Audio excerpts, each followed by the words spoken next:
All right. Bear with me. I'm just recovering from the technical difficulties that we were having here earlier. But I just wanted to start by thanking the friends for inviting me. For those who don't know me, my name is Sal. Last year, or maybe a year and a half ago, I wrote an article for the library's local history journal about a particular Horace Pippin painting that we'll talk about in a little bit. But so they asked me to speak, and this was about a year ago, so of course I agreed because it was way in the future. And so now it comes to it, I have to do it. I'm primarily a researcher. I do a lot of writing and research. I'm less of a speaker, so just bear with me. But there's a lot of information I'd like to share about Horace Pippin, a very interesting self-taught artist from Goshen. But we're going to primarily, I think most people know a little bit about Horace Pippin, and we'll give you the general outline, but we'll mostly be focusing on his time in Goshen. Because obviously, for us in Goshen, we find this the most interesting. So I started out, I have this first picture here. This is called After Supper. The interesting thing about this is a picture that was created as a scene that Pippin created as a memory of his time in Goshen. Now, for many years, up until fairly recently, this was called After Supper Westchester, after the town of Westchester, Pennsylvania, where Pippin was actually born. It shows that the scholarship on what his paintings are actually about is not always, it's ever changing, we'll say. He didn't talk a lot about his paintings and what they were of, and if he did, we don't have his exact words about him. We're going through dealers and things like that. And when he was living in Westchester, it was great to have a painting of Westchester. But this is actually a scene from Goshen, and we know this because a art historian contacted the library here at our local history room and went through some documents and letters and found that Horace Pippin had written a letter describing how he created the scene with the children playing London Bridge. And it's assumed that that figure in the middle there is Horace Pippin. A lot of his art is autobiographical or semi-autobiographical, but it's hard to really know for sure. But I like to think that that's a picture of him playing when he was a child. There's a woman on the left-hand side, which is likely his mother. His mother is featured in a lot of the paintings, and she's often smoking a pipe, which is a kind of a dead giveaway, and it's pretty common. We'll talk a little bit about Willie the Lion Smith, who also grew up in Goshen, and he frequently mentions that his mother also smoked a pipe, so it seems to be like a common thing, and we wouldn't think about it today. A lot of the sources that I've used for my article and for researching Goshen, and others have, is newspapers. The art historians that do a lot of research, but they miss a lot of the things that were in our Goshen newspapers. So we're going to talk a little bit about new information that's only known to researchers here.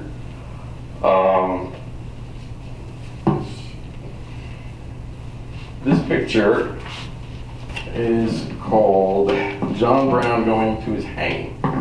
And we'll talk about this one a little bit because it gives a little bit of background about Pippin's family. We don't know who his father was, but his mother was a woman named Harriet Irwin Pippin. She was born about 1840. Back then, the records for birth were unreliable. So generally, we say between 1835 and 1840. She lived in a town called Charlestown, Jefferson County, Virginia, which is now West Virginia. And what's particular about her memories of her time there is that she was there and witnessed, according to Horace, the execution of John Brown. So that's what this is a painting of. And you'll notice in the bottom right corner, there's a picture of an older woman looking at us. And that is thought to be, again, Horace's mother who witnessed the event. It's interesting because people have noticed that she would have been about 20 years old at the time, but he drew her or painted her as an older woman. And the reason is really that it's not so much a painting of her at this event as it is a painting of her telling the story. So think of her in the foreground and everything else is in the background, almost like a thought bubble in a cartoon. So this is her telling the story, and Pippin has painted it. And it's one of my favorites. But she grew up there, she married there in Jefferson County, West Virginia. In about the 1870s, she moved up to a town called West Chester, Pennsylvania. It's like a suburb of Philadelphia. Very similar to Goshen in a lot of ways. We'll see here, this picture is a pretty famous one called The Domino Players. He did this in about 1943. This shows, again, his mother on the left. It's assumed that's Pippin, when he's about 12 years old. We have his sisters there. One is Bertha, one is Christine. We're not exactly sure which one is which. Always one of my favorite paintings. He had 6 siblings, so he was the last of 7 children. He had 2 sisters and 4 brothers, and we'll talk about them a little bit. If you look in the Goshen newspapers, you find little bits of information about them that are kind of interesting. I think his brother Robert had been involved in putting together some social events. Sometimes they got into a little trouble. His brother Daniel had a job working for a saloon owner, and he apparently every day was given money to go down to the bakery to buy bread. But he would go down to the bakery and say, put it on the owner's tab. And then he would keep the money, go back to his owner, give him the exact change that he should have gotten. And he did this for about a month before he got caught. And then he ended up obviously losing his job and getting fired.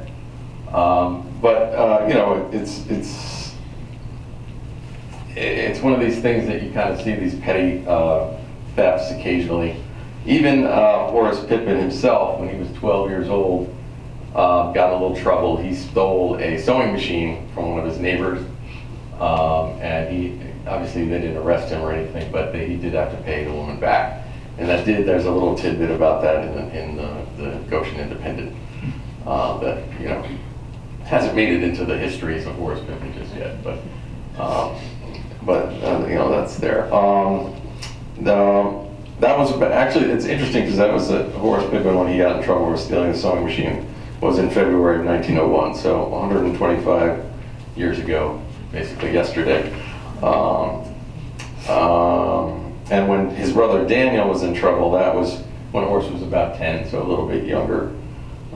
Daniel unfortunately died about a year later in 1899.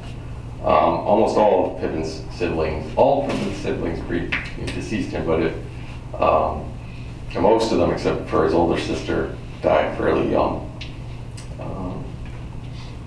This next picture is a photo that was provided by Ed Connor, the village historian. This is the Stewart family of Goshen with their black servants. A lot of them were former slaves that became their servants or were hired on afterward. It's just one of the few pictures we have of members of Goshen's black community, and this is about the 1850s. It's pretty interesting. Goshen ended up with a very vibrant and dynamic black community in the late 19th century, mostly made up of former slaves from Goshen and the surrounding areas. As Goshen developed and the railroad came in, they attracted hotels and light industry. So there was a lot of work. And of course, there's also the historic tract, which employed many black laborers. So it was this interesting community that I don't know if most of you are probably familiar with Willie the Lion Smith, the jazz musician, who was born in Goshen around 1893, I believe. His mother and his grandmother were musicians as well. His grandmother, who lived in Goshen, was a touring musician. She toured with a minstrel show.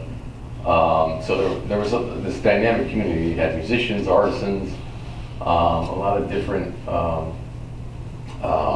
jobs and occupations. There were 4 or 5 that I was able to find black Civil War veterans in Goshen. And so I wasn't even looking for it, but I just came across this, so there's probably more. So there's quite a few black Civil War veterans in Goshen. Now, Orange County and New York State didn't have a unit of black soldiers, so most of these guys fought out of state. So, many of them, I think 4 out of the 5 that I looked at had been born in Goshen, and they went and found units that they could serve in, like in Rhode Island and other states that did have these units. And then they came back to Goshen and became members of the community here. No one knows why Pippin joined the military when he was older and during World War I. But I like to think, seeing these gentlemen that were held in high regard and respected may have influenced his decision to sign up. This next image is called Coming In. It was painted in 1939. It's actually an image of Westchester, Pennsylvania, where Pippin was born. But I wanted to include it because it just shows his ability to draw. Certainly he has a number of horses in his paintings. I had a question a friend asked me a few days ago if there were any paintings of the historic track, because it's often mentioned that Horace Pippin would go down to the track and sketch the horses and the trotters and the jockeys at the track. But he didn't actually produce any paintings. It's certainly possible that he did do that. It's hard to say. He never actually told any, said or wrote down that this is what he did. It might be one of those things that just people assumed. He grew up drawing things in Goshen. He must have drawn things at the track. But we can't be certain because the track, remember, was sort of like we think of it today as sort of an innocent thing with horses and very attractive for kids and things like that. But back then it was more, there was gambling involved, and it was probably something his mother didn't want him involved in or going down to. It doesn't mean he didn't, or he didn't do those sketches, but just kind of keep those stories, take those stories with a grain of salt. It's not 100% that really happened. All right, so this image is called School Studies. So I wanted to show this image. It's one of my favorite paintings, and you see it looks like Horace there on the left doing his schoolwork, and his mother over there by the stove. The stove is also a common feature of all his paintings. And she's, again, smoking her pipe. Pippin tells us that he went to school, I'll just quote him directly, "I went to school on Mary Green Hill in Goshen. It was a one-room schoolhouse which went as high as the 8th grade." So this is, it was called the Colored School, the Sayre Street School. That was up until fairly recently on Sayre Street here in the village.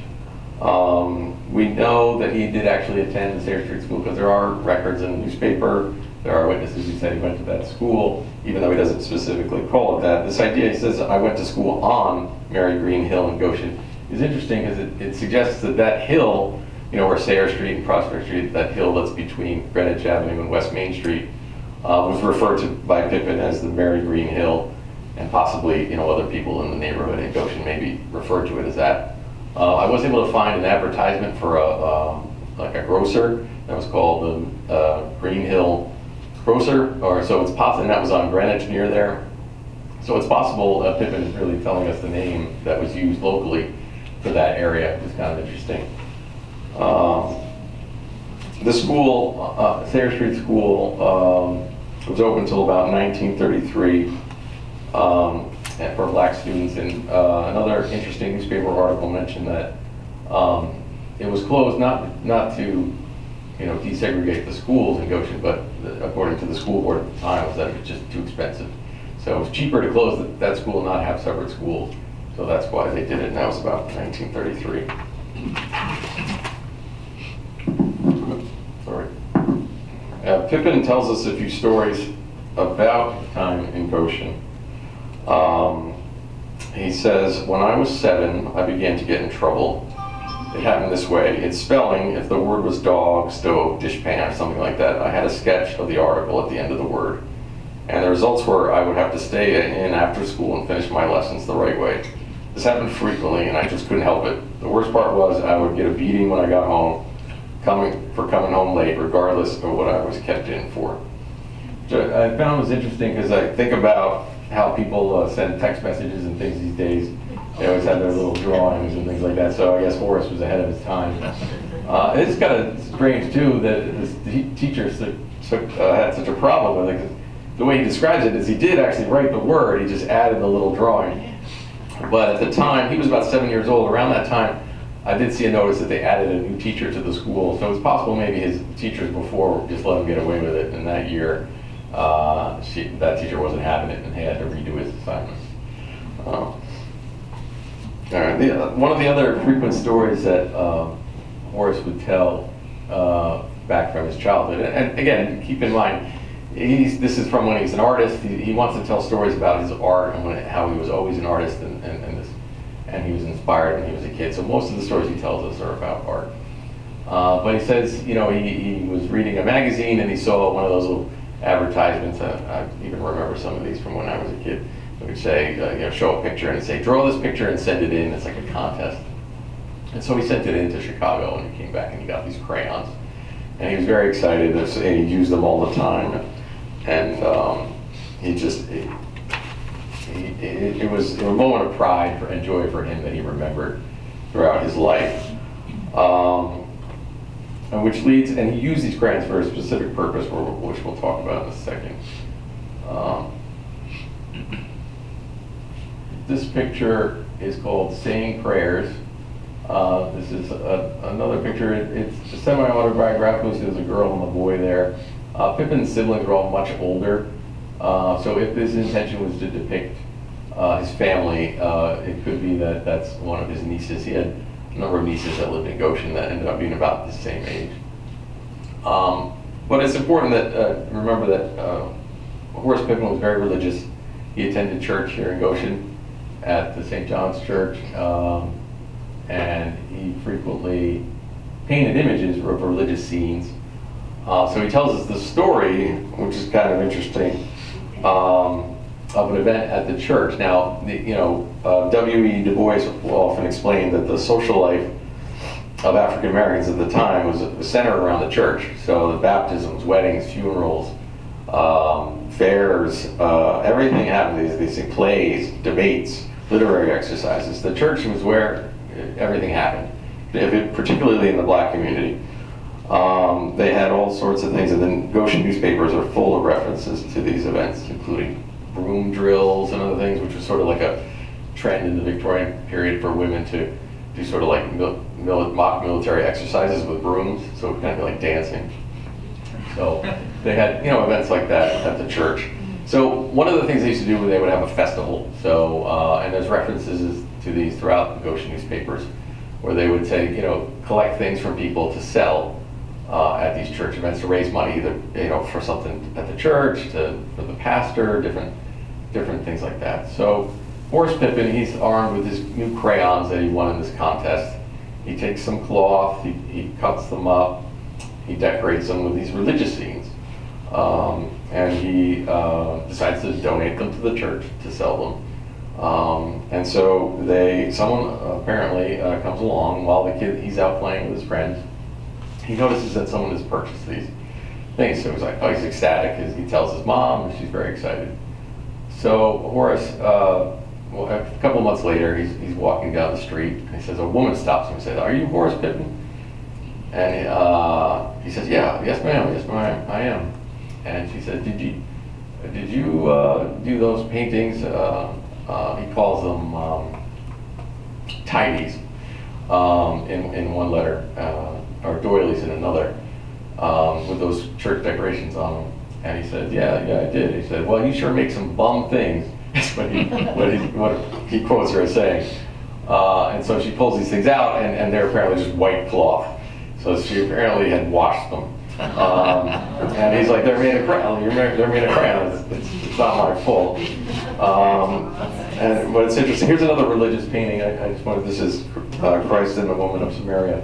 It just shows his devotion to religion and these scenes. So just picture him. This is a painting. It's not one of the ones obviously he drew that got washed, but it just shows you that was kind of a theme. Now this picture is called Victorian Interior number 2. This was painted in 1946, many years later.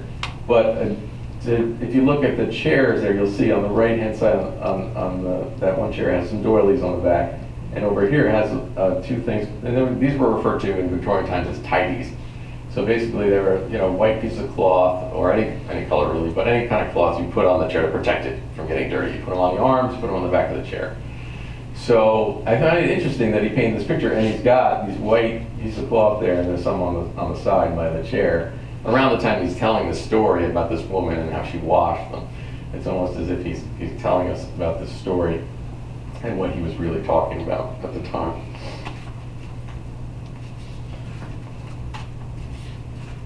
And Pippin did a number of these interiors, and some of them are more like the Victorian type, and you know, critics assume that a lot of this is inspired by his time in Goshen. His mother worked as a laundry woman or a maid in a number of different places, and they sort of think this is like a image, like a child's interpretation of a Victorian home. These scenes would have been in the 1890s when he was growing up. This picture is called Sleepers, and Horace Pippin painted this in 1943. The first owner of this painting explained that when she purchased this from him, he told her that is a picture of him and his mother under all those blankets during the winter. Now, the stove is featured prominently in almost all his paintings, and it just was a prominent thing in the homes of the time. And as you can see, got kind of rough in the winter, particularly if you're in a house without, you know, solid walls, aren't really insulated. So the winter times like this would be particularly tough. There are a number of stories of people looking for heating materials in the winter. There was no, you know, social safety net. There was no home heating assistance back then. So if you didn't have wood or coal for your stove, you could freeze to death. There is a story around this time of a man who got caught stealing coal from the Erie coal yards, and the Erie detective shot and killed him for stealing coal, which is shocking enough. But we read in the newspaper a few days later, you find out that his infant son had died, and you start to put two and two together. They were having weather like we've been having now, and obviously he had a sick kid. He's trying to keep him warm, so he had to try to get some coal for him. So the child ended up dying a few days after he did, and worse, a month later after that, apparently the mother of the child passed away as well. The newspaper says of grief and broken heart. You know, they sort of hit home with the story, but it was kind of what you're dealing with. And it's interesting because also in February seemed to be the month that this happened a lot. All the things I came across that said people were caught stealing coal all seemed to happen in February. And you can see it, you know, a long winter, by the time you hit February, like it is now, you need that heat. And unfortunately, people went to desperate measures to try to get it. In fact, it was said that, you know, certain members of the black community and the white community would go over to a bridge, I think it was the Ryerson Bridge, that went over the railroad tracks, and any trains that were carrying coal hoppers, brave individuals would jump onto the train as it went under the bridge and take coal and throw it off the train, and then jump off, and then everyone would come back and collect the coal.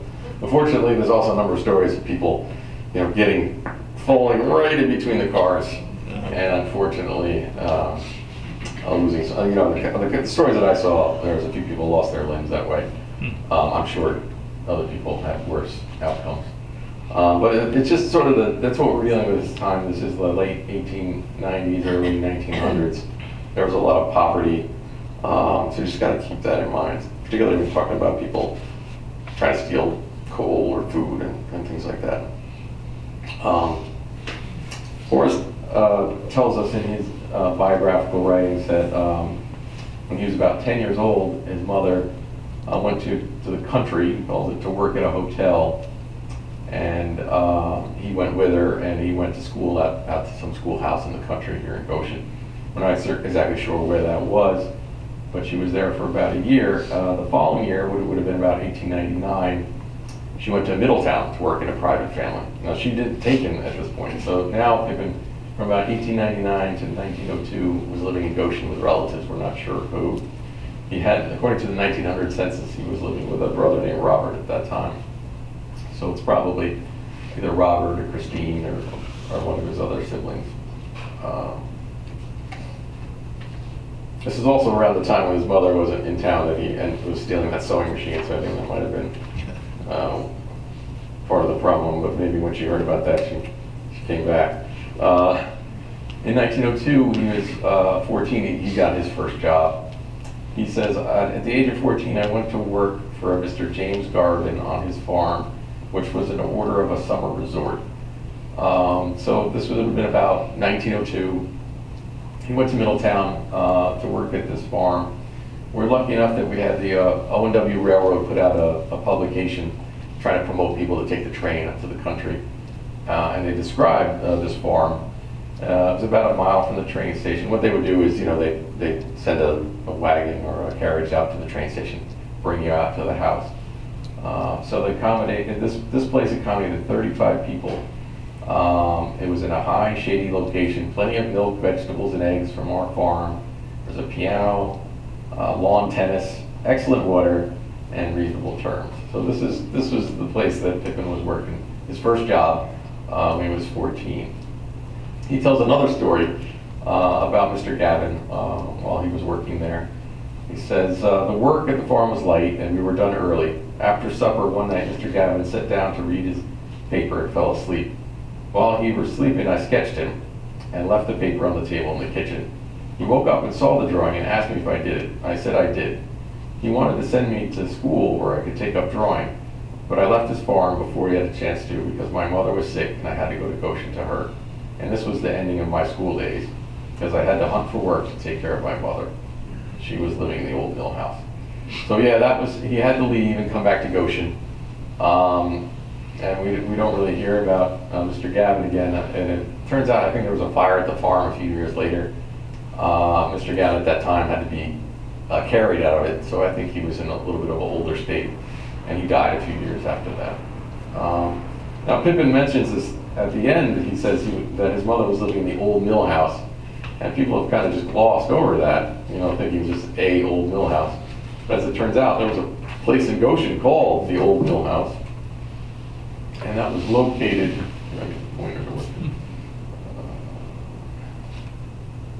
right about here, between, this is the Rio Grande, this is Church Street and Canal, Montgomery.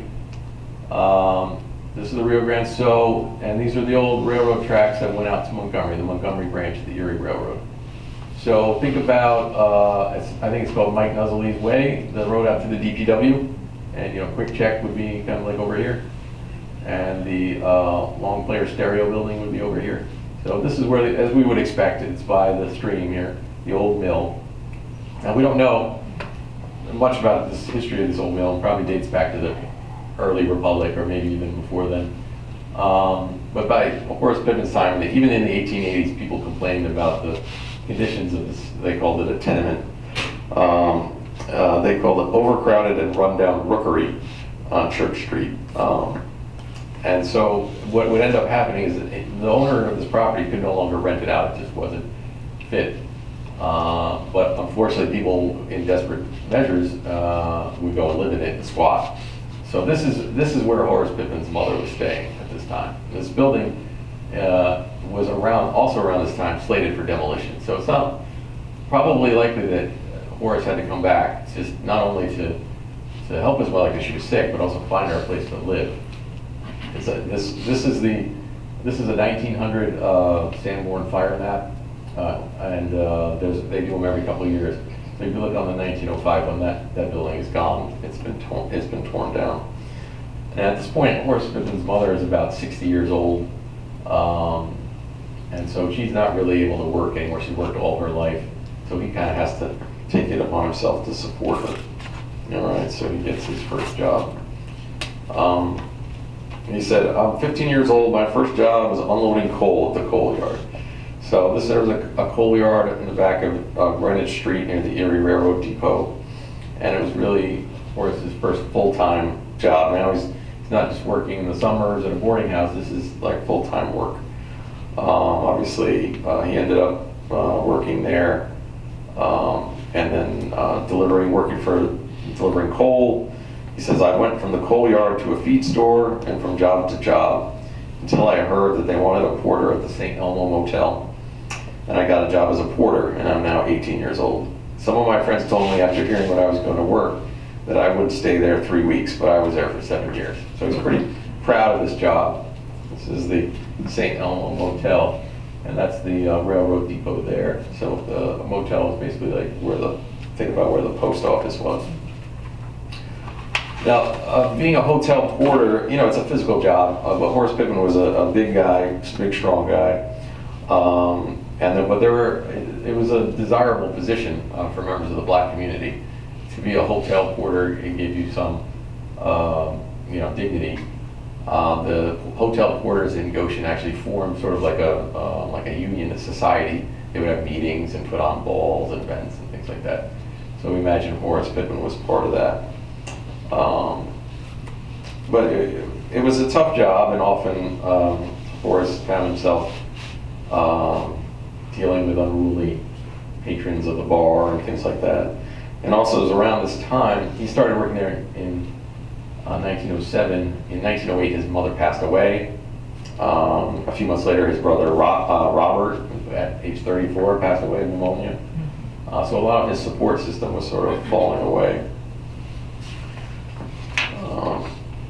But an interesting event occurred, and this is what I wrote about in my article for the History Journal. This painting is called Man Seated Near Stove, and there's a depiction in this painting of some boxers in the background. And for many years, art critics have said that this is art critics come up with a lot of different ways to look at paintings. So they assumed that was some sort of reference to black boxers and the contributions of African Americans to our boxing history. But as it turns out, there was some boxing in Goshen around the time Pippin was working at the hotel. In late 1909, a group of residents created a group called the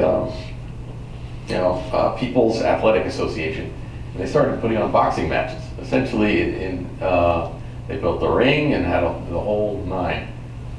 They said it was at Purdy Hall, which is the Catherine's building now, but it's not clear if it was on a building that's attached to that. But anyway, that's where they had these boxing matches. So as they had one for New Year's Eve that was quite successful. People from Middletown would come around, and in the beginning it was, some guy from town that they managed to convince to get in a boxing ring, someone from Middletown to come along. But as it grew in popularity, they started getting bigger names. The following week they had a champion of Rockland County, a boxer would come up and facing somebody up from Sullivan County who was known as a boxer. But it got so successful that at one point they had a heavyweight fighter named Jim Austin. And this guy, he's virtually unknown now, but at the time he was like I say middle quality heavyweight boxer. New boxers coming up would often fight him to sort of make a name for themselves. This is the era of Jack Johnson, who was in 1908 became the first black heavyweight boxing champion. So there was a lot of interest and enthusiasm in boxing. And this gentleman, Jim Austin, who's a black boxer as well. So anytime a new heavyweight white fighter would come up, they would want to prove themselves and say that they could beat Jack Johnson. So they would fight this guy, Jim Austin. So they actually agreed. They got him to come to Goshen to fight at these events. And of course, for some reason, somehow, I don't know how it happened, they convinced Horace Pippin to get into the ring with this guy. He was a porter, so he was tall, he was over 6 feet, he was quite strong, but he was untrained. We don't know exactly how the boxing match went, which is sort of a warning sign. All the other matches occurred. The newspaper would reprint an account of how it went and what happened, how many people were there. After this match, where there was a number of those 4 bouts with Horace Pippin, that the newspaper article only said that it was the largest crowd ever assembled for a match. It didn't really say anything else after that. 2 weeks later, the village shut down the boxing organization and said there's no more boxing matches. So sadly for Horace, I think it did go well. I guess we'll never know. But it makes you wonder when you look at the painting and you think about his time. It's not a story that Pippin never told. It's only known from this one tiny reference in the newspaper. But it's interesting to think about it. It was the time Often, black boxers were being exploited. It makes you think, did his employers put him up to this? Did he volunteer for this to prove himself? It's an interesting thing. And so when you look at this painting, you can think about Horace Pippin facing this heavyweight boxer down here on West Main Street in Goshen.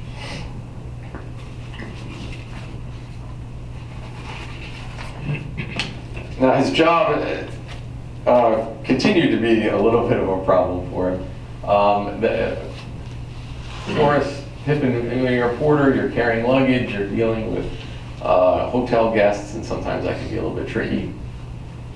There was an article in the Goshen newspaper that then was then reprinted in the newspaper in Middletown that talks about specifically Horace Pippin. One night, I guess there was a drunken patron in the bar of the hotel, and they had to remove him, so they got Horace Pippin, the big guy, to come down and take him away. They had to carry him up to his room on the top floor, on the third floor. So he did this about 2 or 3 times. This guy kept going back downstairs, kept getting drunk. So finally, Horace carries him back to his room, puts him in his room, and says something like, stay there. I'm not carrying you up and down those stairs again. I'm not some radiator. Now, what he meant to say is elevator, but he misspoke. He said radiator, probably in frustration. So apparently, this report got around, and they printed it in the newspaper. And it's sort of symbolic of some of the things you read in the newspaper, not all, but oftentimes that members of the black community would get ridiculed or made fun of in the newspaper. So unfortunately, not only was this printed in the Goshen newspaper, it was also printed in the Middletown newspaper. So you can imagine, Horace being frustrated, had to deal with this guy, and then they print this thing in the newspaper, acting, making it seem like he doesn't know what an elevator is, and things like that. So it's another frustrating thing, a story from his life. He doesn't talk about the story or anything else, but it survived in the record. So at this point, and we're around 1911, 1912, Horace Pippin is still working at the hotel. He's obviously dealt with these situations, but it's a good job, and so he's there. So we sort of, at this point, he switches, he moves to Paterson, New Jersey, starts working at Fidelity Storage House. It's a place that moves, so he's packing moving trucks and things like that. Another job that someone his strength would be, be able to handle. But it's sort of weird that all of a sudden, after all this, he decides to leave this job, and we're not really sure, no one ever says why. So I have a theory, and it's a little wild, but it's related to one of his siblings, his brother named John. Now, can anyone think of any event in 1912 that might have caused Horace Pippin to move from Goshen? Any major event? Titanic. The Titanic, that's right. So in 1912, the Titanic did sink. And I gave a talk a few years ago about a gentleman who was on the Titanic who lived in Goshen. His name was William Dulles. He was a wealthy Philadelphia man. He decided at some point that he wanted to breed horses. He purchased a number of farms in the area, what is now basically Legoland. He created a farm called Top Hill Farm. He was extremely wealthy. He was a millionaire. And he was actually in Europe traveling, purchasing animals for his farm, sending them back here to Goshen. He was on the Titanic, and a postcard actually came into Goshen that letting his servants know at the estate that he would be back April 16th or whatever it was he had planned to be back. But of course he never made it. Now he was from Philadelphia, he was interested in horses, and he had a lot of books about horses and trotting and things like that. And he actually employed a man by the name of John Pippin, which, as it turns out, was Horace Pippin's brother. Now, Horace Pippin's brother, John, stayed in Westchester, Pennsylvania, longer than his other siblings. And that's because he was in prison. So about 1899, he was arrested. He was for many, many larcenies. He apparently was stealing from a lot of farms that he worked at. By trade, he was, in some places it says farrier, other places, just the general care of horses. So he did about 5 years in a penitentiary in Pennsylvania. It's an interesting thing about his time in prison. there was another gentleman who came into the prison at one point, and this is according to the prison records, who came to visit him, who was a notorious horse thief. And he was prosecuted in Philadelphia. This whole scam where he's going around to the countryside around Philadelphia, stealing horses and selling them to a dealer in Philadelphia. And when he got busted, it was a big story, involving a lot of the wealthy families as well. And so this gentleman got busted. He went to prison. It was said in the newspapers that he had an accomplice, but he never turned him in. So the first thing he does when he goes to the prison is he goes and gives John Pippin some property, a gold watch apparently, that he has. So it's listed in his property, it's all listed in the prison. And so it makes you wonder if John Pippin was his accomplice in this ring of horse thieving and things like that. So John did about 5 or 6 years in the prison. He got out around the time that Mr. Dulles was creating his farm here in Goshen. And at some point, we're not exactly sure, he was hired. So he was working on the farm, he had come up to Goshen, he must have been doing pretty well for himself. And think about it, you're an ex-con, it's hard to get a job where you were from, so starting over in a new place makes sense. So when news of the Titanic arrived, and it arrived pretty quickly, the news travels pretty surprisingly fast in those days. By Sunday, people knew something had happened with the Titanic. And by Monday, people knew something really bad had happened with the Titanic. So on Monday, John Pippin shows up at the Dulles farm here in Goshen, drunk and creates a big scene out of his mind. So he gets fired. All right. So and then a few days later, on Wednesday, when it's pretty clear that Mr. Dulles hasn't survived, Mr. Pippin again shows up at the site, and he won't leave. He basically runs rampage on the property. A horse kicks him at one point, and so he's bleeding. And he demands that the caretaker give him the keys to Mr. Dulles' bedroom. So again, he's another. He's a Pippin. So he's a big guy. He's about 6'2". So he ends up locking himself in the bedroom of Mr. Dulles, and they have to go and break down the door and arrest him and drag him out of there. And it's kind of a big story. Now, the Titanic news was all over the newspapers at the time. And so they sort of picked up on the story. There's this guy who's this millionaire, and at his estate, this whole thing happened, and it was kind of like a big story, sort of a thing. So, it makes you wonder what was happening, if he had become sort of close with Mr. Dulles, and he was upset that he had died. Was he just felt awful that he had lost this great job that he had? You don't kind of know. It was the sort of thing that would raise people's eyebrows at the time, as it would now. So, obviously he did some time in jail, and then he had to leave Goshen. He couldn't stay here. No one was going to hire him. So that's another one of Horace's supports that had to leave Goshen. And for him, not having another sibling to lean on a little bit might have been the reason why he moved to Paterson, New Jersey to work for this moving company. So he was at the moving company for a couple of years, and then he moved to the American Brake Shoe and Foundry Works in Mahwah, New Jersey. There's an image of it there. And he works there for quite a while. He says, in 1916, I went to Mahwah, New Jersey, and worked for the American Brake Shoe Company. There is where I had the opportunity to learn to be a molder. But in March of 1917, I gave 2 weeks' notice to quit. My last day, I was called to the head office, and the superintendent said to me, "You have your applications in for winding down today?" He said, "Yes, sir. Are you going into the Army?" I said, "Yes. I'm going into the 15th New York. This is the National Guard Regiment." He said, "If you come back, your job will be waiting for you. I wish you good luck." Unfortunately, we know Horace Pippin couldn't come back to the job because he got wounded, but he did join the Army. He did serve in what became known as the Harlem Hell Fighters in World War I. I haven't researched much about his time in the Army other than the fact that he was severely wounded. He says he had 2 flesh wounds, but his main wound was a shot in his right shoulder, probably by a sniper. His shoulder blade was separated, cut in half basically, and the bullet took out the joint on his shoulder. So when he left the Army, his arm was basically unusable. He did some rehab upstate, I think in Syracuse, for a few months. And then about 1919, he passed through Goshen, celebrated Thanksgiving here with some friends and family.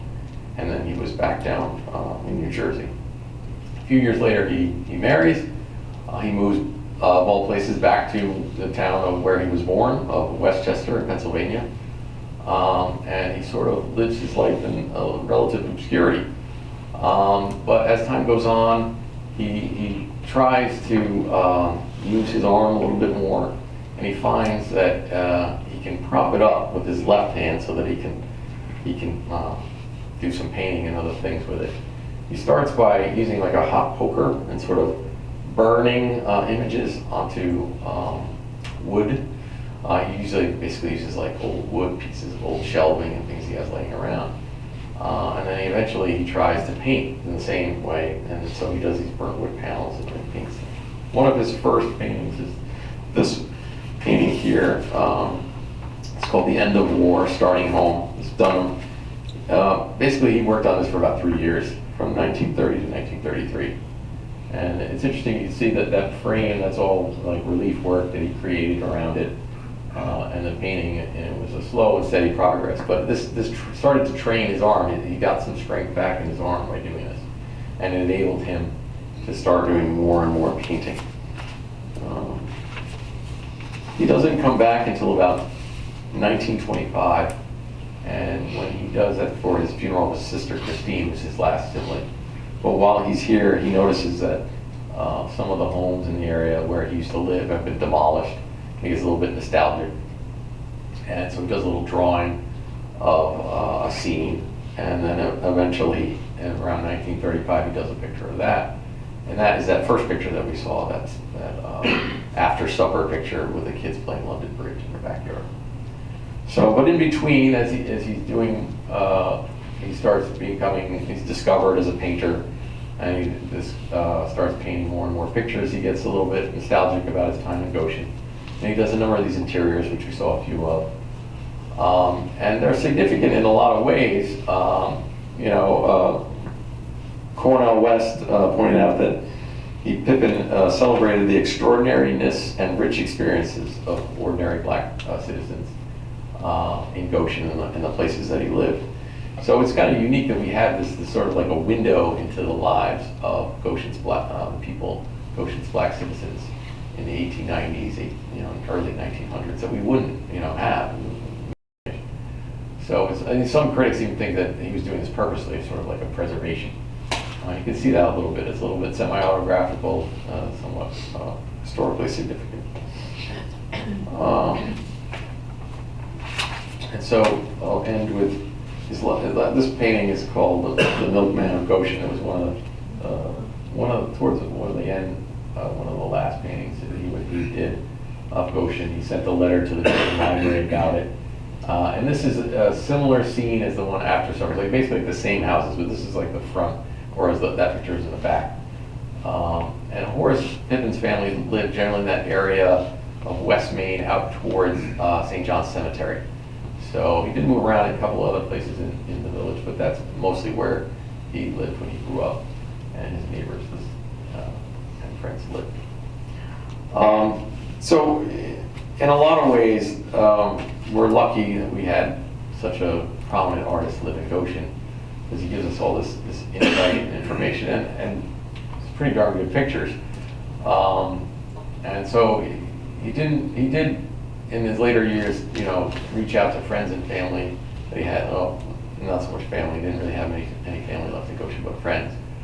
He was interested in that, and he communicated with here by letters, and some of those letters are here in the library. So there's a lot of research still to be done on Horace Pippin's life. I concentrated on his youth in Goshen. That's just a lot of what I had learned when I was doing my article. But there's so much more that can be done, and his efforts to sort of document the lives of ordinary black citizens in Goshen is really valuable, but it's like an inspiration that I hope people will go back and look through these newspaper articles, because there are just fascinating stories and fascinating people that can be found in those pages. And they're here at the library, and if you go to the local history room, they'll help you out and do any research, and I hope people continue to do that. I'm sure I forgot many stories. There's so many little stories about Horace Pippin's time in Goshen. Just just off the top of my head and what I prepared here. If I forgot anything, forgive me. But yeah, thank you. I'm happy to take any questions. Yes? So are we to understand that the paintings we've been looking at were painted after he was injured? Yes. Oh. Yeah, all of his paintings. Yes, nothing really survives from before that. So he does that. Those first paintings he did with that hot fire poker, that burning sort of, I think that really, because they're a little heavier, sort of strengthened his arm. He got a little bit of strength back, and then he was able to do with the paintbrush. Yes, Bill?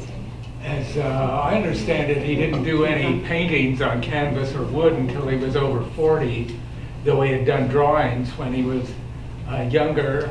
I wonder, do you know what caused that change in his head? Did he have prospects to show and to sell things? Was there somebody express an interest in his art that hadn't been there before, or do you know why? Yeah, it's an interesting question. We don't know why. He did do drawings. He did some journals from his time in the war, where he did a lot of great little drawings and things like that. But he also, when he worked after, he was basically 75% disabled. So he had a pension from the military, but he struggled to find work. One of the things he did was he was a junk dealer. He'd pick up junk and things like that. And he also had this hobby of decorating cigar boxes. So he would paint them, and you can see it a little bit from this here, how he did all these little items on it, and that's sort of, you see that. What is the frame made of? It's wood. It's a wood. I don't know what the objects are made of, but it looks almost like they were wooden pieces. I mean, he was very resourceful. He could have used anything, but I pictured in my mind, carved wood or anything like that. But so he was doing things as best that he could at that time, and it seems like he just sort of fell into it.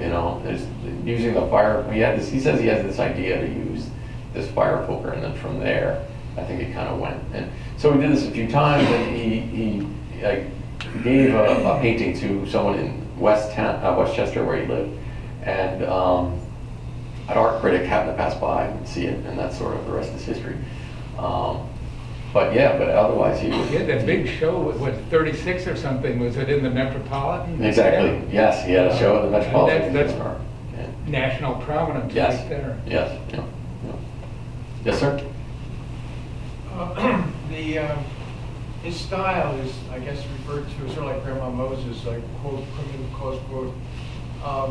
But there was one earlier slide where there's a horse in the center, and the head of the horse is extremely accurately drawn. Yes. Yeah. So, in other words, he can do representative art, but he chooses to do this other style. Yes. Yeah. Yeah. It's interesting. He does have that ability in certain things, and even with the faces.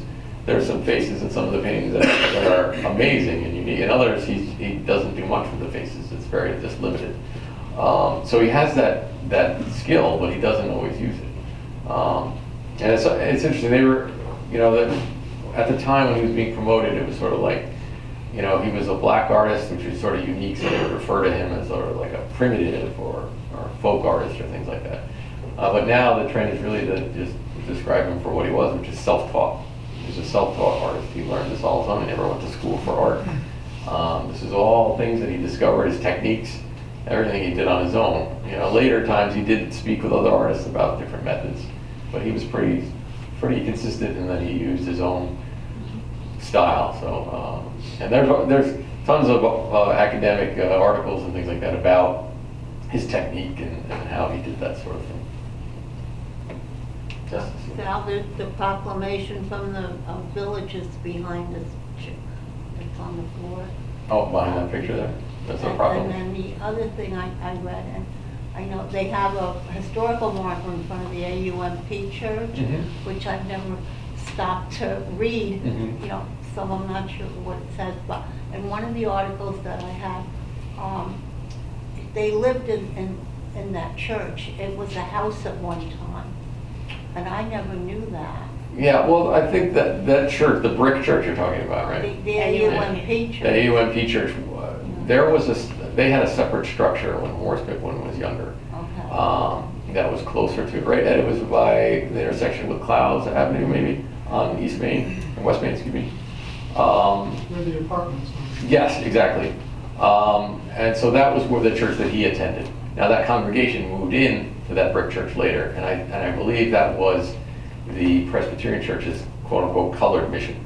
So there was a church, and Pippin actually was there as well. There's a newspaper article about him at 12 years old entering a contest for reciting passages from the Bible. So he won that contest, and and a number of other kids that got Bibles. And it might have been the source of some of his drawings and paintings. So he had been in that brick church, but at the time it wasn't the African Union Methodist Presbyterian, AUMP church. Yes, sir, in the back. When did he die and where was he? He died in Westchester at home. This was 1946. We were just looking, what was it? He died, the medical record, I forget. It might have been a heart attack or a stroke related thing. Vascular occlusion. Vascular occlusion, yeah, I'm not sure what that is, but he had some unfinished paintings that he was working on. You ever see the one of him of Man on a Park Bench? He was working on that painting. That was on his easel when he had passed away. How old was he? 58. 58. Quick math, yes. He was relatively young. Most of his siblings also died young. Interesting, I'll take your question and then and remind me to go back. You had a question. Yeah. Where are most of his paintings? Are they in private collections or in some museums? I would say about half are in museums and half in private collections. There are many. Some in the Metropolitan Museum of Art. There's a Brandywine Museum that has quite a few. That was in that Westchester. See one up at Garnet Hospital. Yes. Waiting room. Right. But the originals are they're in a lot of, and which is kind of scary in some ways. I was doing research on one of his paintings called The Old Mill, because I suspect that when it's really a painting of the old mill house that we talked about earlier. But I found out a few years ago that it had burned. It was in a private collection. The house burned down and that painting was destroyed, so it no longer exists. So it is sort of sad, and sometimes there are paintings that have been lost track of, so they'll say, last known was owned in this private collection or something like that. So it's difficult to get, if you wanted to see all his paintings, you'd have a hard time. I mean, it'd be impossible. Well, that's a good question. Before I take another question, I just wanted to mention, a lot of the histories, more recent histories of Horace Pippin have got this debate, I guess you would say, about his mother.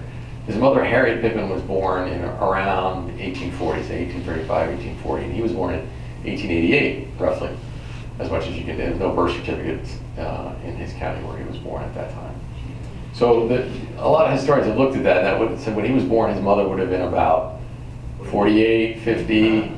So they started to doubt it. They said, oh, you know what, maybe, he has these older siblings. I bet you his sister Christine was really his mother, and then he was just raised by Harriet Pippin. But I don't find that really convincing, and unfortunately, a lot of the historians just go back to that fact, like it's no debate about it, which is just not true. I mean, every obituary, birth certificate, every family record that I can find all said that his mother was Harriet.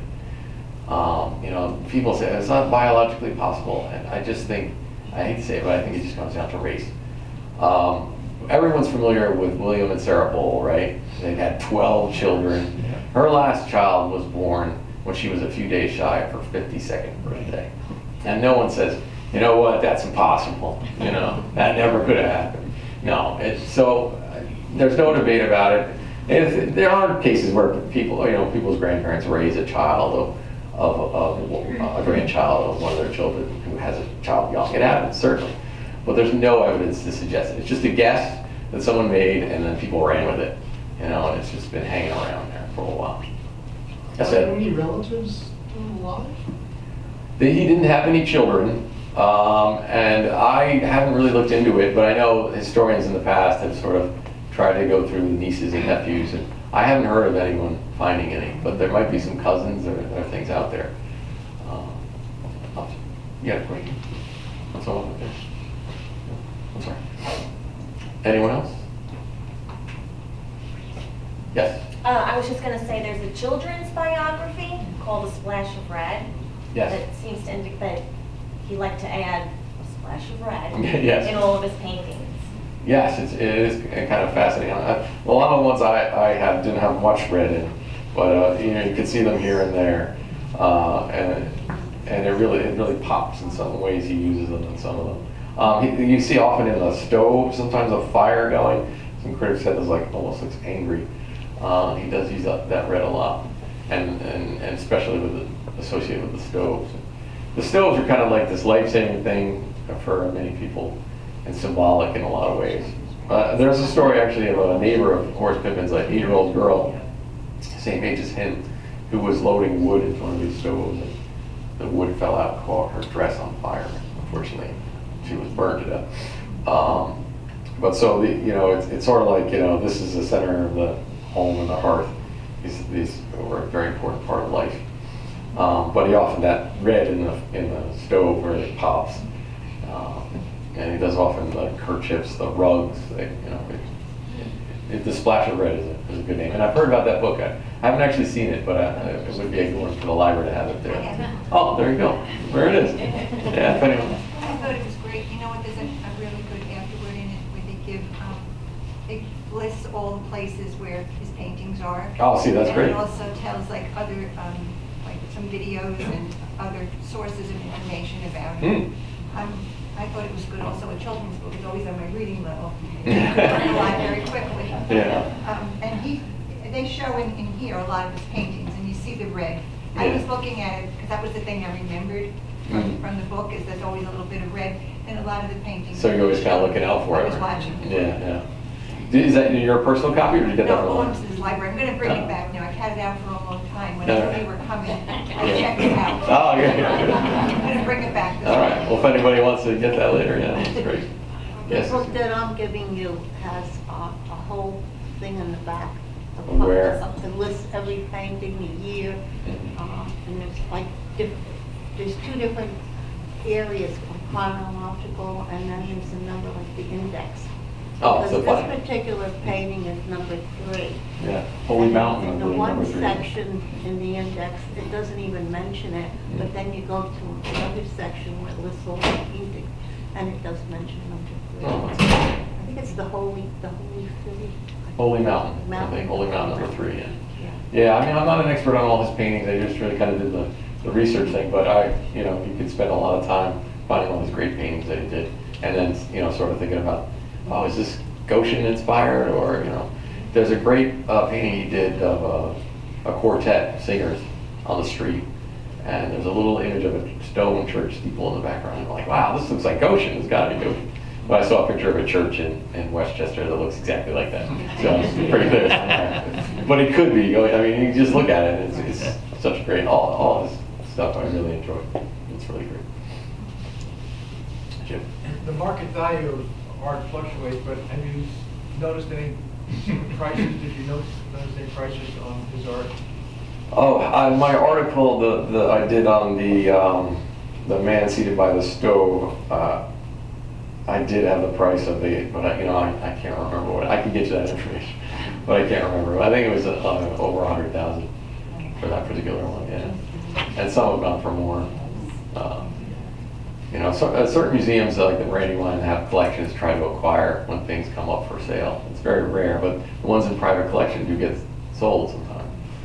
So I would say if he's anything pretty well known on any of his known paintings that was sold at auction, would probably go for close to $500,000, depending on the subject matter and quality. Yeah. Yes, Bill? You mentioned that this picture, the only person facing is his mother, or assumed to be his mother. Yeah. But there is a man next to her who's also facing Yeah, back. it's kind of like sideways, yeah. Yeah. I found that interesting too. I'm not sure who that's supposed to be, but. Okay. Yeah. It's not known who it is. Not known, yeah. Okay. Again, it's one of those things that Pippin didn't really go around talking about his paintings. His dealers and agents and things like that did a lot of speaking for him. So it's tough. It's all like, oh, Pippin says that my mother was born in slavery, when the record shows she was a free black citizen in the 1850s. She wasn't a slave. But it's a story that if you're a dealer, and I represent this artist, his mother was a slave, and she witnessed the hanging of John Brown and all these things, and it makes a good story. So you have to kind of look at these things critically, kind of consider what really is the truth. And the records at least show, remarkably, that in Virginia in the 1850s, she was a free woman of color. All right. Well, thank you, everybody.